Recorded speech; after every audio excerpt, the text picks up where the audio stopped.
acting like the pandemic is over in the US anyway. It is not over. But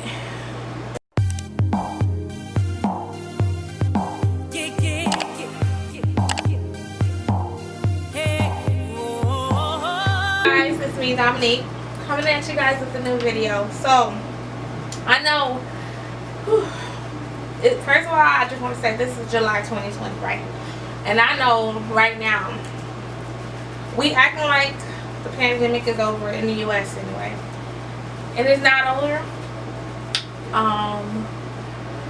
But we were under like the strong restrictions of this pandemic, and like we literally couldn't go nowhere.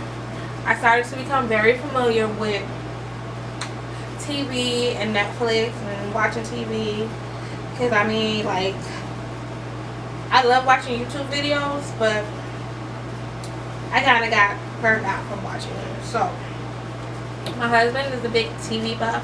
He's very sci-fi-ish. So I started to get into shows with him.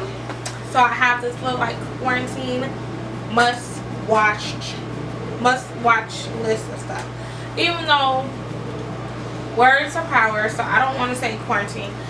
I'm not tired of quarantine, but self-isolation must watch that I watched through this when it was a stronger restriction that I watched then. So here's my first on the list is from Netflix, and it was The Island. And basically the plot was kind of like sci-fi, like, I mean, the backstory of the thing was kind of like sci-fi. People who see, I don't want to say too much, but basically it was like a sci-fi futuristic thing where the people were on the island, and they had to figure out how they got on the island, what the island was about, and they had no memory of who they were, their names, nothing.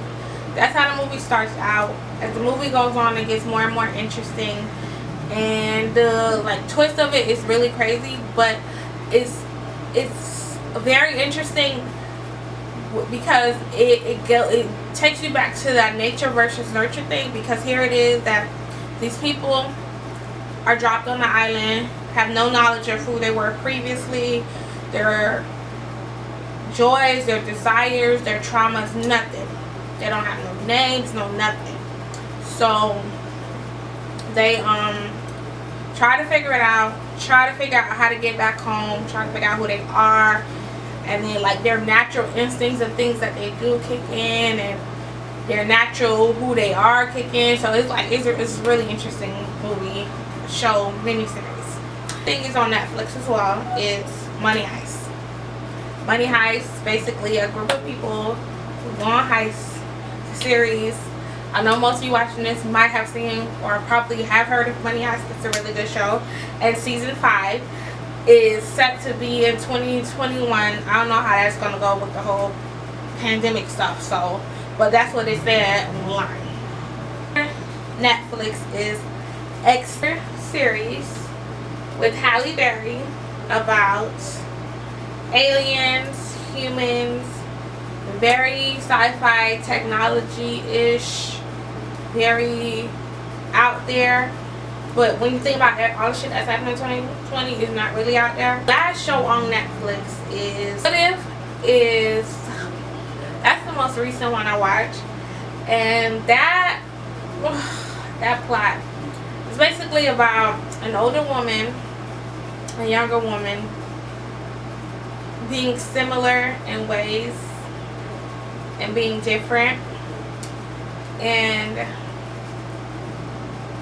the older woman is very powerful.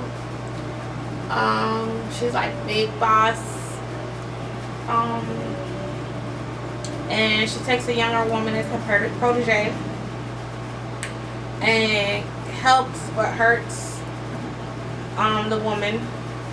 And then the plot twist to that is crazy too. These ones are on Apple TV. The next one on Apple TV is I think a mini series called C. It has I forgot that guy, like Jason something. I'm going here. He's in the movie. This one is interesting too because it's like it gives you past vibes but future vibes. If the future would become what the future is predicted to be, like, it's very interesting. It's about a world of people who are basically blind, and all they know is of being blind. No one has sight in this world except people. This one is also on Apple TV, and it's called Truth Be Told, and it stars Octavia Spencer, and she's basically a journalist who also has a podcast, who's really into like murder mysteries, solving murder mysteries, solving things, and she latches onto a case that she had in the earlier part of her career that she felt wasn't right. So she basically goes on a quest to make amends, and then discovers and unravels so much more. Teen, self-isolation, lists, must-watch shows. So you should definitely check them out. Even Google them a little bit. You'll get a little interested, and come back and comment and let me know. Was it worth the watch or was it a dud? And until next video, I'm out.